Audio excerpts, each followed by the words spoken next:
So I heard you want to learn more about coffee. Well, you did click this episode. So let's get started.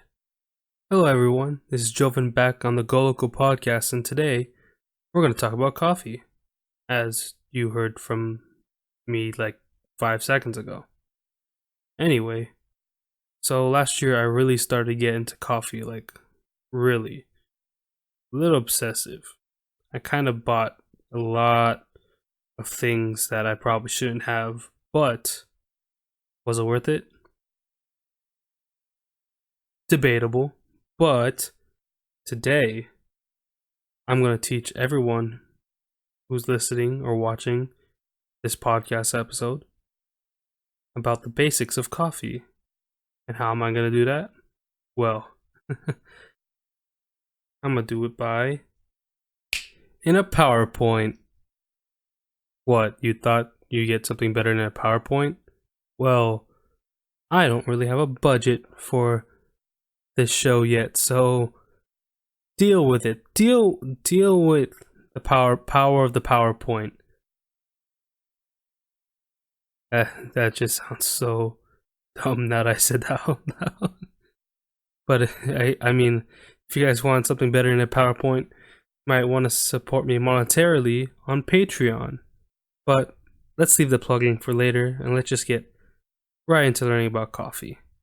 And if you're watching on YouTube, obviously you can see the PowerPoint in front of you. But if you're listening through a service like Spotify, Anchor, Apple Podcasts, or just the podcast format of the show, don't worry, I will be guiding you along through my talking. So everything's gonna be fine.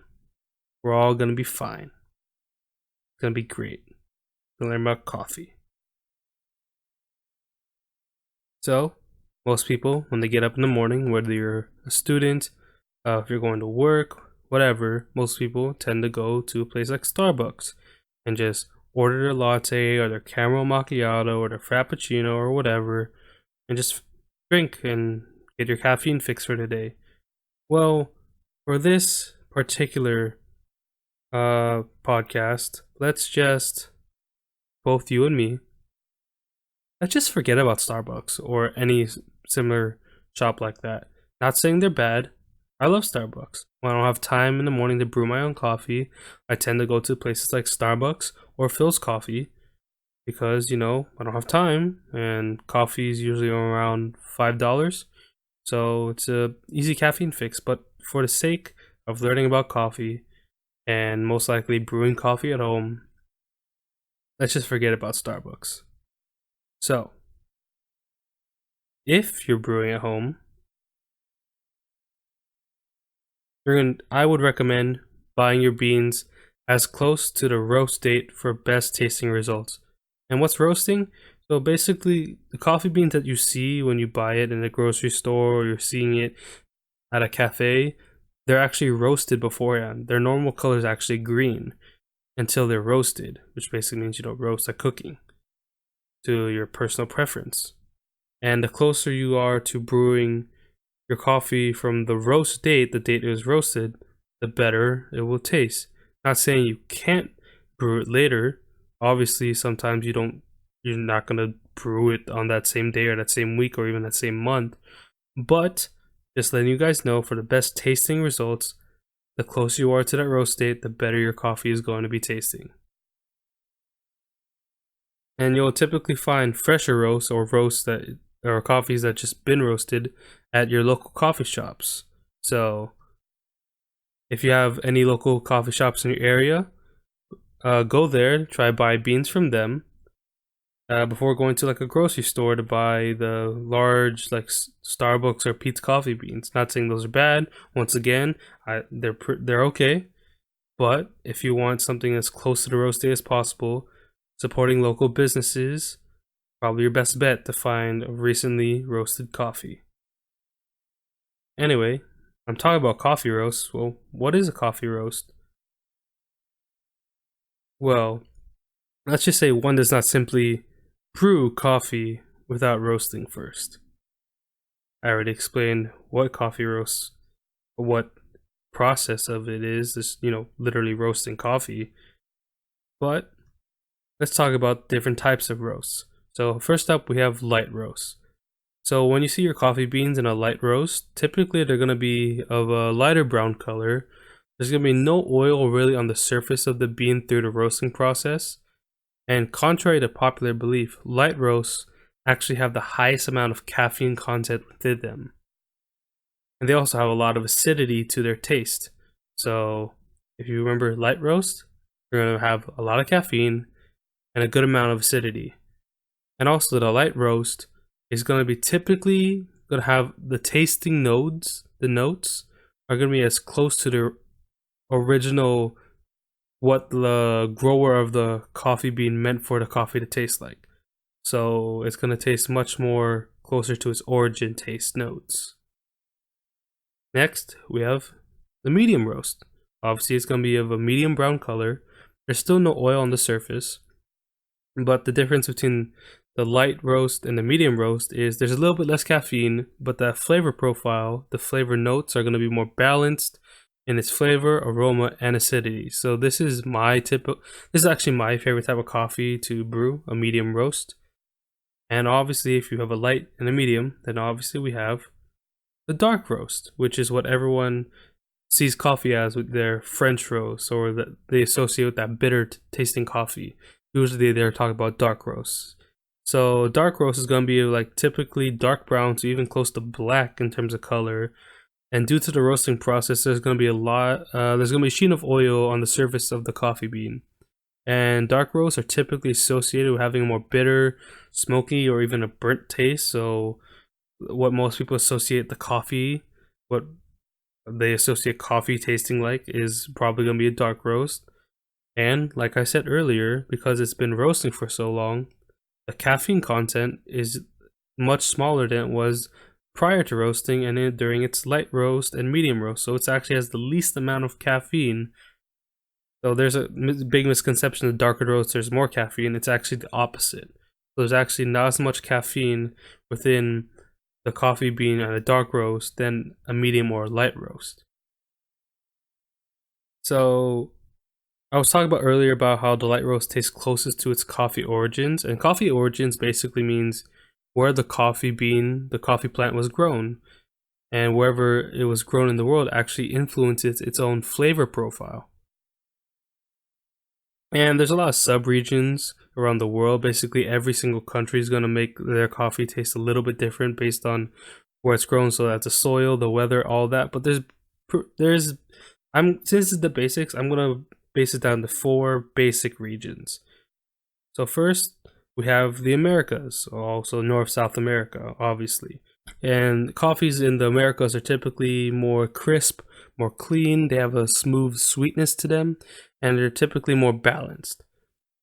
Then we have the Caribbean, which also has a balanced smoke and actual wine notes. So it's going to taste similar to wine, or as similar as coffee can, and it's going to have a little bit of a mild acidity to it. Then we have coffee grown in Africa.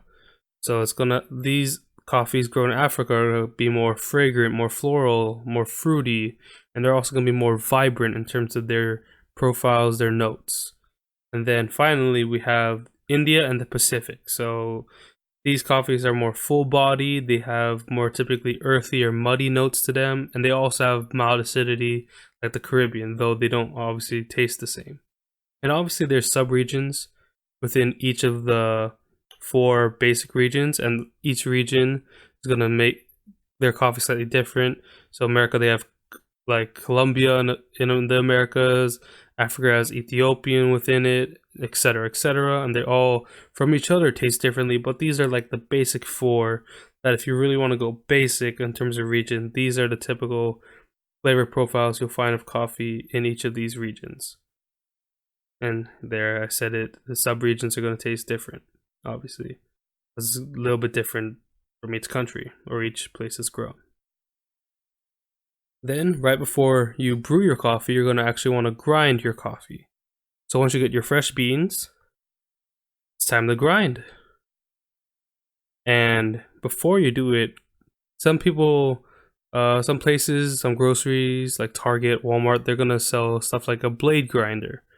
And I recommend, if you want to get the best tasting coffee, I would recommend not getting a blade grinder. The grind you get from a blade grinder is going to be typically inconsistent. You're going to have some of your beans grinded more finely and some more coarsely.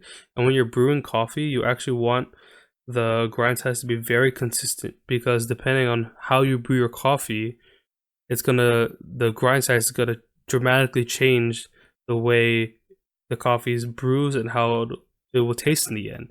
So if you want a consistent grind, I recommend staying away from the typical blade grinder.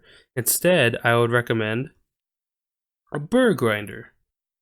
So burr grinders look like these. You have the automated one, which is a little bit more expensive option. You just basically put the beans into the machine, set it to a specific grind size, and then just let it grind. And these can be as low as 100, so it's not exactly for someone who might want to be more frugal. I personally have a hand grinder, which obviously takes way more time, but you can get similar results to an automatic burr or electric burr grinder, I would say. It will just take a lot more time and obviously a lot more effort, because you're going to have to be spinning, as you can see here, spinning the knob to have the burrs within the grinder slowly grind the coffee to your preferred grind size. And obviously I would recommend either of these over the blade grinder. So when you want to brew your coffee, there's actually different methods on how you want your coffee brewed, and depending on your method, the grind size is going to vary.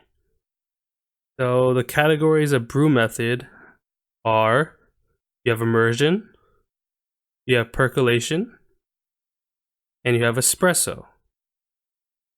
So let's start off with immersion. So immersion is when you mix the brewing water with the ground coffee.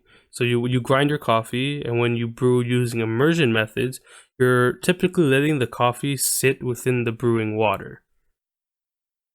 So it will extract the coffee while they're in the same place. And typically most immersion methods require a coarser grind. Not always, but they'll typically require at least a medium to coarse grind. So examples of immersion methods are the French press, which is my personal favorite way of making coffee. And you also have cold brew, in which instead of using hot water, you put the coffee beans into cold water and basically leave it for at least 12 to 24 hours. And it's just going to extract the coffee slowly. And you also have Turkish coffee as another immersion method. Next, you have percolation. So with percolation, you basically have your brew water and you have it pass through the coffee through the use of gravity.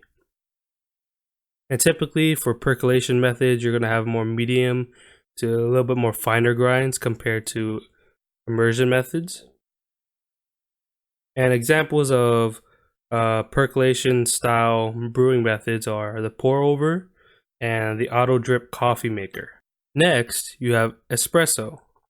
So with espresso, you basically have water and you basically put a high amount of pressure of the water to make it go through the coffee.